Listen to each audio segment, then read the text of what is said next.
Good morning বন্ধুরা, তোমরা সকলে কেমন আছো? আশা করি তোমরা সকলেই ভালো আছো। আর আমি তো এখন ভীষণ ভীষণ ভীষণ হ্যাপি, আর আমার ফ্যামিলির সকলেই হ্যাপি। তো এই টাইমটা যেহেতু একটু ভরপেট খাবার খেতে হবে, ওই জন্য আমি নিয়ে নিয়েছি মুড়ি আর চা, মাকেও দিয়ে দিয়েছি। তোমরা জানো যে এতদিন আমি চায়ের সাথে বিস্কুট খেতাম, কিন্তু এখন থেকে আর না। আজকে ছোলা ভিজা খেতে ভুলে গেছি, কাল থেকে ছোলা ভিজাটাও খাবো। আর এই যে মা চলে আসছে পাশের বাড়ি জেঠিমাদের বাড়ি থেকে ফুল কুড়িয়ে নিয়ে, শিউলি ফুল। ওই জেঠিমাদের বাড়িতে অনেক হয়, আমাদের রাস্তার ধারে।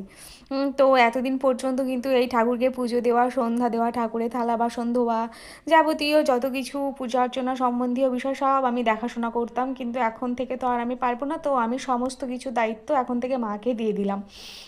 বন্ধুরা, আমার খুব পছন্দের কাজ পুজো করা, সন্ধ্যা দেওয়া, এইসবগুলো কিন্তু বাচ্চা পেটে আসলে করতে হয় না। তো মাই করুক। আর এই যে ফুলগুলো দেখে মন ভালো হয়ে গেল, এত সুন্দর ফুল কি বলবো। ওই যে আমার বাবা মহাদেব ওখানে, আরও দেবদেবী আছে রয়েছে। তো এই যে মা এখন কি বলবো, যেখানে আমি 11:30-12টার দিকে খাই, সেখানে এখন 10টা না বাজতেই আমাকে খেতে দিয়ে দিচ্ছে। তো আজকে দেখো কি রান্না হয়েছিল। পালং শাক দিয়ে, আলু দিয়ে, বেগুন দিয়ে, কলাই ডালে বড়ি দিয়ে একটা রসা, ডিমের ঝোল, আর পেঁপে ভাজা। পেঁপে ভাজাটা আমি স্কিপ করে গেছি, কারণ প্রেগনেন্সিতে ওটা না খাওয়াই ভালো। না খাওয়া ভালো বলতে কি, মানে খাওয়া উচিতই না। আর পালং শাকটা বাবা এনেছে, বাবা শুনেছে তার নাতে নাতনি হবে, বাবা তো বেজায় খুশি। আর এই সময় যেহেতু আয়রন জাতীয় খাবার খেতে হয়, তো পালং শাকে প্রচুর আয়রন থাকে, আমরা সকলেই জানি। ওই জন্য পালং শাকটা বাবা নিয়ে এসছে কিন্তু আমার জন্য। আর মা খাচ্ছে কালকেকার জাগানো ভাত। কি বলবো বন্ধুরা, আমার শাশুড়ি আর আমার মেয়ের এত মিল, দুজনেই ভিজা ভাত খেতে খুব ভালোবাসে। মেয়েকে আমি মানে বুঝতেই দিই না ভিজা ভাত থাকলে, ও খেয়ে নেবে। আর কালকেকারই বাসি তরকারি খাচ্ছে। আমি বললাম গরম ভাত দুটো নেন, তো অল্প করে মনে হয় দুটো নিয়েছি গরম ভাত। আর এই যে তারপরে কিছুক্ষণ রেস্ট নিয়ে নিয়েছি, তারপরে লেগে গেছি ঘর মুছতে। বলতে কি, ঘরটা মুছবো পরে। আর প্রথমে আমি আমাদের ঘরের যে জানালা, সেগুলো আমি এইভাবে ল্যাটা দিয়ে মুছে নিই, তারপরে লাঠি দিয়ে মোছা স্টার্ট করি। আমি যে কদিন ছিলাম না বন্ধুরা, আমার শাশুড়ি মা কিন্তু এগুলো মুছতে ভুলে গেছে, কারণ লাঠি দিয়ে যা মোছা হয়েছে তাই মুছে দিয়েছে, হয়ে গেছে। আর আমার কিন্তু এগুলো না মুছলে হয় না।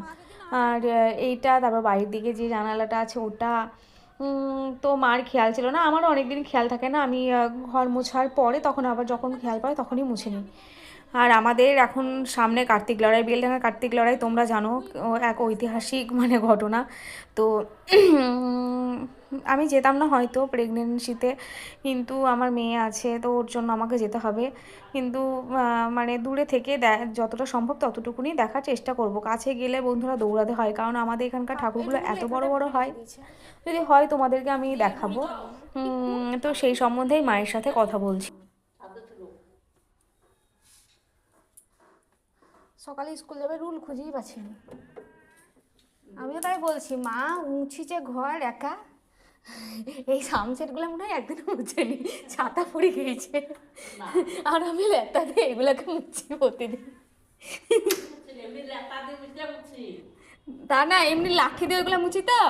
আমাদের ঘরে জানালা, এই জানালা, আমি আমি এভাবে মুছিছে, নাহলে এগুলো নোংরা হবে না। আমি দেখি তাই বলছি, দিন আন্দাজ আপনাকে জিজ্ঞাসা করে, আপনি বলছেন না মা মুছিনি।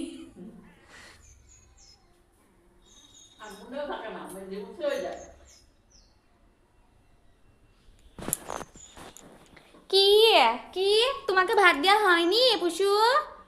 তুমি চিড়ি বাজে ভয় দিতে পারিনি। আমি হেসের কাছে ভাত বের করি, কম ছিল আবার বের করলাম এক মূর্তি দিয়ে।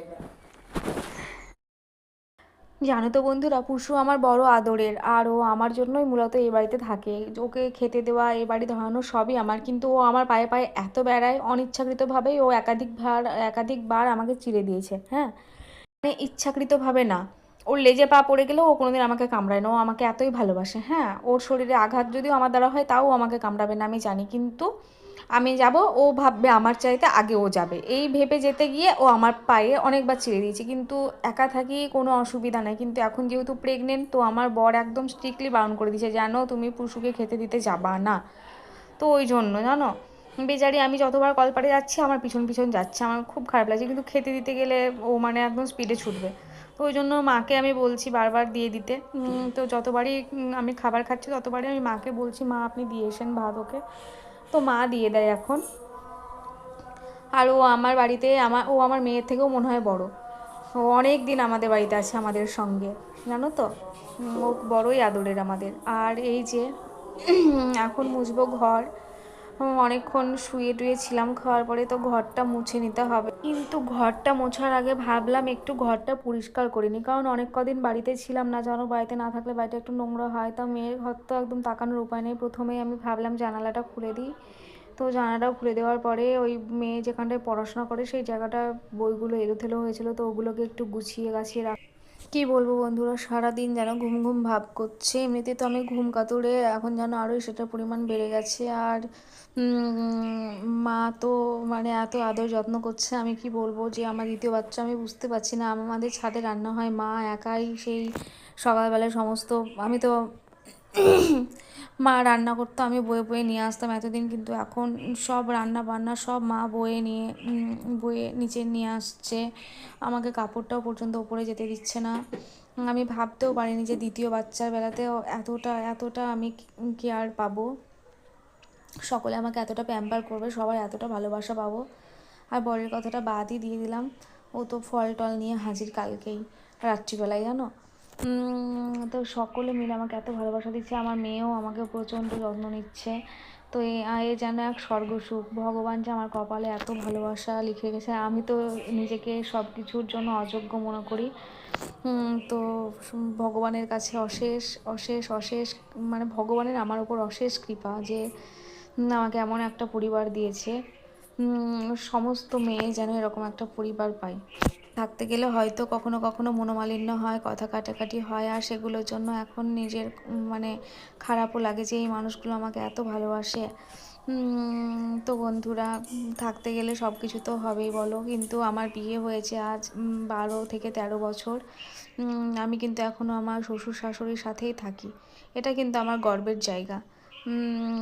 কারণ অনেকে আলাদা হয়ে যায়, একসাথে থাকে না। একটা ছেলে সেটা কোনো কথা না, একটা ছেলে হলে পরেও আলাদা হয়ে যায়, কিন্তু আমি এখনও পর্যন্ত, কারণ আমার লাভ ম্যারেজ। আর আমি দেখেছি যখন আমার স্বামী বেকার ছিল আমাকে বিয়ে করে এনেছিল, আমার স্বামী কোনো কাজ করতো না, কিন্তু আমার শ্বশুরমশাই কোনোদিনও আমার সাথে খারাপ আচরণ কিংবা আমি কি খাবো, তুই বিয়ে করেছিস তোর বউকে কি খাওয়াবে পারে না। আর ওই যে হাতটা দেখালাম, কারণ আমার বর কালকে রাত্রিবেলায় আমাকে নেল পালিশ পরে দিয়েছে। এমনকি আমার বিয়ের পরে আমার শ্বশুরমশাই আমার বরকে বিএড করিয়েছে, 1,80,000 টাকা লেগেছিলো তখন বিএড করতে। হ্যাঁ, কিন্তু সবই কপাল, হয়নি। তো এখন যেটা করছে সেটাও খারাপ না, ভালো। তো সবই বিয়ের পরে, আমরা দুজনে বিয়ের আমার বর কিন্তু যেটা করছে সেটা কিন্তু বিয়ের পরে পেয়েছে। আমার মেয়ে যখন হয় তখন কিন্তু আমাদের অভাবের সংসার পেটে যখন এসেছিলো, তখন আমার কি বলবো বন্ধুরা, আমাকে নিয়ে যখন ও ডাক্তারখানা চেক আপে যায় তখন আমার বিরিয়ানি খেতে ভীষণ ইচ্ছা হয়েছিল, কিন্তু আমি মুখ ফুটে আমার বরকে বলতে পারি, বন্ধ করা হইলো। কারণ আমি জানতাম যে তা এই মানুষটা যে আমাকে দেখুন ডাক্তার আমার দেখাতে মা গিয়ে নোংরা হিমশিম ফেলতে খাচ্ছে। এসেছে। এক্সট্রা যদি হ্যাঁ কিছু চাই বন্ধুরা, আমার তাহলে মা সেটা নোংরাই ফেলতে, আমি বারবারই এখন হয়ে যাবে। আর স্কুলে তো আছি। এখন আমাদের হোম তো টাউন দেখতে বেলডাঙাতে পাবেন প্রচুর আমি বিরিয়ানি বাড়ি দোকান আসবো। হয়েছে। হয়তো এখনকার মতো হলে 100 টাকা খরচ করে আনতে পারতো, কিন্তু তখন সে বিরিয়ানি আনার জন্য আবার যখন টাকা হতো তখন আবার বহরমপুর যেতে হবে, ওই জন্য আমি বলতে পারিনি। কিন্তু ঠাকুরের কৃপায় আমার মেয়েকে মা লক্ষ্মীর অবতার বলতে পারো, ওই যে আমার মা লক্ষ্মী চলেও এসছে বলতে না বলতে স্কুল থেকে। তো আমার মেয়ে হওয়ার পরেই আমার বরের চাকরিটা হয়ে যায়। ঘরটা মোছার পরে ভাত খাওয়া যেহেতু অনেকক্ষণ হয়ে গেছে, তো ভাবলাম একটা লেবু কেটে নিয়ে খাই। তো একটা লেবু কেটে নিয়ে মা মেয়েতে খেয়ে নিচ্ছি। মেয়ে অর্ধেক মা অর্ধেক। আর লেবুগুলো ভীষণই ভালো ছিল, খুব মিষ্টি। হ্যাঁ, ভীষণই মিষ্টি লেবু। আর আমার মেয়েও খেতে ভীষণ ভালোবাসে। আর পেয়ারার সাথে যে বিট নুনটা ছিল ওটা নিয়ে এসে হাজির, মা একটু দিয়ে দিই, তোমার লেবুতেও একটু দিয়ে দিই। তো আমি বলছি যে দিস না, আমারটা দিস না, আমার লবণ দিয়ে ভালো লাগে না। তবুও দিয়ে দিল, কিন্তু বেশ ভালোই লাগছিল খেতে। আর মা ওইদিকে তখন গোবর দিচ্ছিল। ওই সত্যি কথা বলতে পিকু পেটে থাকতে কিছুই খায়নি, খায়নি বলতে কি কিছুই খেতে পারেনি এতদিনে, মানে বমি টমি আরম্ভ হয়ে গেছিলো। আর বিছানায় লেটে গেছিলাম।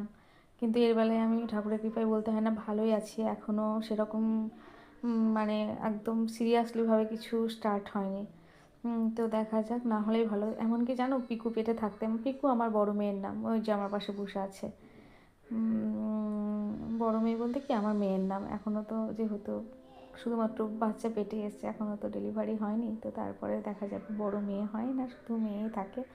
এখন ছেলে হবে না মেয়ে হবে কিছুই তো বললাম না। তো যেটাই দেখ না ঠাকুর, আমি খুব খুশি হব যে আমার মেয়ে আছে বলে ছেলে ছেলে চাই এরকম কিছু না, যেটা দেবে সেটাই ঠিক আছে। যদি আমাকে মেয়েও দেয় তবুও আমি হ্যাপি। ছোটো থেকেই মানে আমার পিকুকেও আমি এটাই শেখাই যে যেটা পাবা সেটার প্রতি তুমি সন্তুষ্ট থেকো। যে এটা হলো না কেন, পাবো না কেন, এরকম মেন্টালিটি রাখা উচিত না। ঠাকুর যেটা দেয় সেটাই আমাদের জন্য মানে ঠিকঠাক ভেবেই ঠাকুর দেয়। তো আমাকে প্রথমবার মেয়ে, আমার প্রথম মেয়ে, তো আমার কখনো মনে হয়নি যে আমার মেয়ে হয়েছে আশেপাশে সবার ছেলে, কখনো না। আমি কোনো দিনকার জন্য আমার মেয়েকে বুঝতেও দিইনি। ইনফ্যাক্ট আমার হাজব্যান্ডও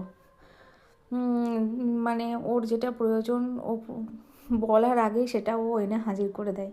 ও যদি একটা বলে ও দুটো এনে দেয়, মেয়ের এতই আদর। আর অনেকে থাকে না যে না ছেলে চাই, আমার শ্বশুরবাড়ির লোকেরও সেরকম কোনো নেই। তো যেটাই হবে ঠাকুরের কৃপায় সেটাই। আমাদের দ্বিতীয় বাচ্চা নেওয়ার মেন কারণই হচ্ছে আমার মেয়ে, কারণ ওর একাকিত্ব যাতে কাটে। ও বাড়িতে সারাদিন একা থাকে, ওর সাথে আমাকে তালে তাল মিলিয়ে খেলা করতে হয়। তো কত দূর সম্ভব বলো, তবু যতটুকুনি সম্ভব করার চেষ্টা করি। আগে হয়তো লুকোচুরিও খেলতাম ওর সাথে, কিন্তু এখন আর হয় না, কারণ বড় হয়ে গেছে, সব বুঝে যায়। তো যদি ওর একটা ভাই বোন হয় তাহলে ওর একটা খেলার সাথী হবে, মেয়েটা ভালো লাগার জায়গা তৈরি হবে, ও একটু শাসন করতে পারবে। তো এই এখন বন্ধুরা ঘড়িতে প্রায় দুপুর 1:45 বা 1:30 এরকম বাজছে। আর আমি দেখো পটলগুলো একটা প্যাকেটে পুড়ে রাখছি, প্যাকেটে পুড়ে ফ্রিজের মধ্যে ভরে রাখবো। আর মার স্নান হয়ে গেছে, মা এখন মাথাটা আঁচড়াচ্ছে, কিন্তু আমার এখনও স্নান হয়নি। আমি এইমাত্র মেয়েকে স্নান করিয়ে ঘরে ঢুকিয়ে দিলাম, আর আমিও এবার স্নান করে নেব। তো বাবা এইমাত্র মাঠে থেকে নিয়ে আসলো পটল। বাবার বন্ধু টন্ধু হবে হয়তো যাদের পটল হয়েছে, তো তারা বাবাকে দিয়েছে। আর বলো এইভাবে জিনিস পেলে কারই বা না ভালো লাগে, মানে ফ্রিতে। তো আমাদের গ্রাম সাইডে এখনও এটা আছে যে যার যে সবজি হয় অন্যজনের যদি সেটা না হয় তো তাকে দেওয়া বা কিছু। আমাদেরও যেটা হয় হয়তো অন্যজনের হয় না। আমাদের যেরকম ঝিঙে ডিঙে হয়েছিল তখন আশেপাশে বাবার বন্ধু টন্ধু যারা জমি আবাদ করে তাদেরকে বাবাও দিত। তো এগুলো আছে এখনও আমাদের গ্রামের মানুষের মধ্যে। আর বাবাকে খেতে দিয়ে দিয়েছি, বাবা ওইদিকে খাচ্ছে। আর এই যে পটলের সাথে সাথে দেখলে তো কত জল ছিল, ওই জন্য মুছে নিচ্ছি, বুঝছো। আর এই জল সমেত পটল বাবা মেঝেতে, বারান্দার মেঝেতে ঢেলেছে, ওই জন্য বাবা যে কত বকুনি খেয়েছে সে বাবাই জানে, মা অনেক বকলো। আর এমনিতেও আমি ধূপধাপ সব জায়গায় পড়ে যাই জানো তো। আর এখন হচ্ছে সন্ধ্যাবেলা, অনেকটাই টাইম পার হয়ে গেছে। তো সন্ধ্যাবেলায় মেয়ে বলছিল যে পিৎজা খাবো, তো আমি পিৎজা কোথায় পাবো বলো বন্ধুরা এখন।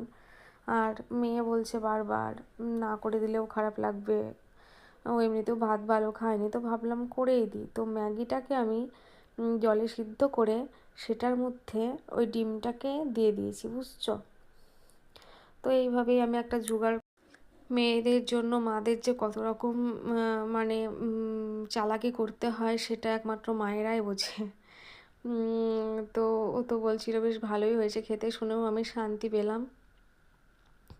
তো একটু যদি টমেটো বা কিছু থাকতো তাহলে ভালো হতো। তো সসও ছিল না, টমেটোও ছিল না। তো ওই জন্য মেয়ে মেয়ে ওর দাদুকে যে যে ফুলে সন্তুষ্ট থাকে তাই দিয়ে সন্তুষ্ট করতে হবে। তো এই যে আমি সেদ্ধ করা ম্যাগিটা আর ডিমটা একসাথে ফেটিয়ে নিচ্ছি, আর এটাই আমি কড়াইয়ে দিয়ে দেবো। আর এটাকে আমার তো পিৎজা কম মনে হয়েছে বেশি, এটা ডিমের অমলেট। তোমরাই বলো বন্ধুরা এটা দেখতে কেমন হয়েছে, কিন্তু খেতে দুর্দান্ত ছিল। আর হ্যাঁ, ম্যাগি মশলাটাও আমি সঙ্গে দিয়ে দিয়েছি এই যখন ডিমটা ফাটিয়েছি তখনই। আর মেয়ে যদিও পেঁয়াজ খায় না, তো টমেটো নেই, ক্যাপসিকাম নেই, আবার যদি একটু পেঁয়াজ না দিই তাহলে কোন অ্যাঙ্গেল থেকে পিৎজা হচ্ছে বলো তো। তো আমি তার জন্য এরকমভাবে ডুমো ডুমো করে পেঁয়াজগুলো দিয়ে দিলাম, যাতে অন্ততপক্ষে আমার ফিল আছে যে না একটু পিৎজা না তো ডিমের অমলেটই হয়ে গেল। তো মেয়ে তো খেয়ে ভীষণই খুশি হয়েছে, আর বলছে মা খুব সুন্দর হয়েছে, খুব সুন্দর হয়েছে। কিন্তু ওদের ওদের স্কুলে এটা টিফিন বানিয়ে দেওয়া যাবে না, কারণ ওদের স্কুলে ডিম বা পেঁয়াজ এই জাতীয় খাবার নিয়ে যাওয়া হবে না, কারণ ওটা আশ্রমিক স্কুল, আগেই বলেছি। তো এই যে হচ্ছে পিৎজার ফাইনাল লুক।